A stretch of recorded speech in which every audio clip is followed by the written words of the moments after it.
And so what happens is each one of these is going to be a different size bullet. This variation was a major obstacle to aimed fire. Accuracy depends on a close fit between the bullet and the barrel. After 400 years of lead balls, something new was needed. Something more aerodynamic. Something like the mini ball. Mini ball is made out of solid lead, just like the old rifle ball or musket ball. The difference is it's shaped somewhat like an American football. It's pointed on one end, but the base of it, or the bottom, has a cone or cavity in the bottom of it. When shot, the mini's cavity would expand with the explosive gases, creating a tight fit with the rifling and sending it spinning through the air at high velocity. What this does is it gives you a bullet which is not accurate to 300 yards, but closer to 750 yards. The Mini caused carnage on Civil War battlefields. But for all its sophistication, the Mini wasn't the solution. It still relied on the separate loading of 3 different elements. First powder, then bullet, finally the primer. The bullet was good, the process laborious. By World War I, a new generation of bullet, the very lethal and very familiar smokeless cartridge. You have a first copper, now brass cartridge case which encloses the powder inside. You have the primer here on the end, and here on this end you have the bullet or projectile. So you have all the components that you need all together. Loading time was slashed. The Civil War shooter could fire 3 rounds a minute. The World War I rifleman could fire up to 20. And compared to earlier bullets, the effect of the new cartridge on human flesh was shocking.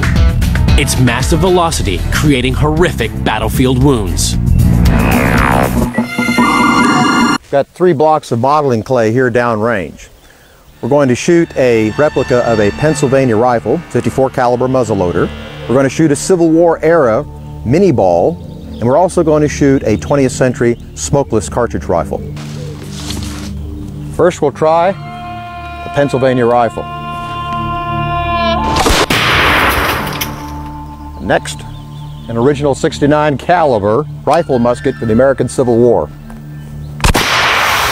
And finally, an original German 8mm Mauser from World War II.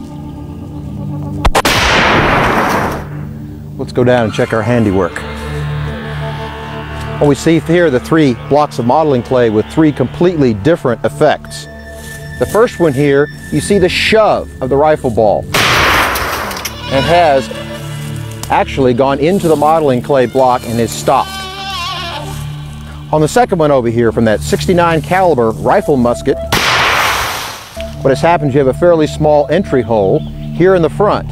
It has entered what would be a body cavity and has then tumbled and actually smashed flat as it goes through the body, making a much larger exit cavity as it goes out. This third block of modeling clay was fired at with a 8mm German Mauser. What has happened is this represents the entry hole from this end and the exit hole further on down. While the bullet's only quite small, 30 caliber, as it enters, what happens is called cavitation. This is the amount of damage that you would see on the inside of a human being.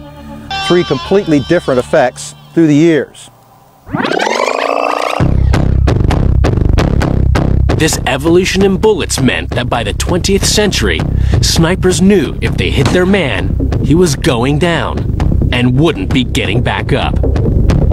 To ensure accuracy, one more line of development was needed: the arrival of accurate scopes.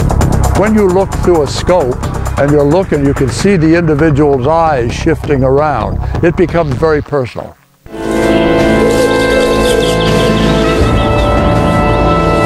Snipers are the hawks of the battlefield. Using scopes capable of 10 times magnification, they can put a bullet through a human head at up to a mile away. Scope technology has increased. We'll be actually probably looking at a television screen inside the scope in the next 10 to 20 years out. 250 years ago, iron sights were as good as it got. The most basic form of aiming a gun, they helped the shooter line up his target down the barrel. Useful, but no solution in a world where gun technology was rapidly evolving. If you're firing over iron sights with a 19th century rifle, you've got a piece of equipment that is technologically capable of putting a round into the same spot over and over again at 1,000 yards. But the human eye has a hard time focusing at 1,000 yards. Adding a scope to a rifle allowed snipers to artificially focus at extreme distances and maximize the true potential of their firearm. In the Civil War, low-powered scopes made a big difference. Small exposed areas, heads and legs, could now be seen clearly. Long-distance kills became more frequent. It also meant that snipers could properly identify high-value targets like officers.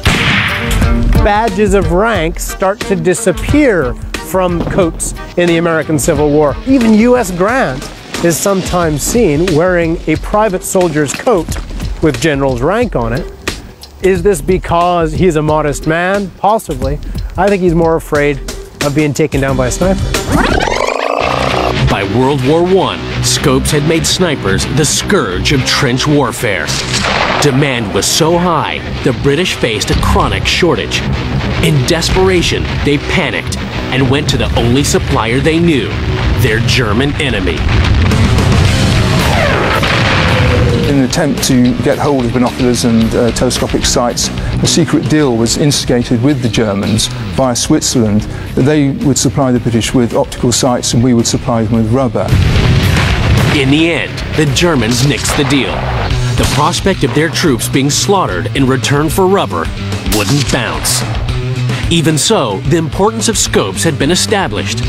They had transformed snipers into fearsome daytime predators. But at night, they were as blind as the enemy.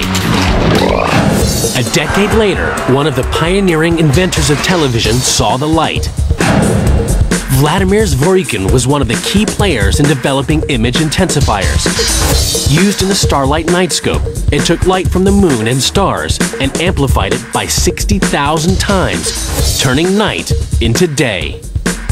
This use of night scopes helped us level the playing field as far as being able to see them and see movement. And now it's been developed, I think, in Iraq to the point where surgically it's a terrific technological advantage. No matter what war, no matter what rifle, scopes put everything into clear focus. And snipers were seeing their victims up close and real personal. A pilot of a bomber and an infantryman see the people they kill very different. The bomber never sees them, the infantryman rarely. The sniper sees them all the time.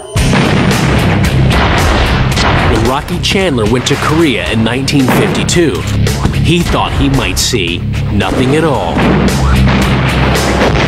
In Korea, we were not allowed to advance anymore. By the time I got there, we had more or less stabilized the lines, and we were running little killer offensives.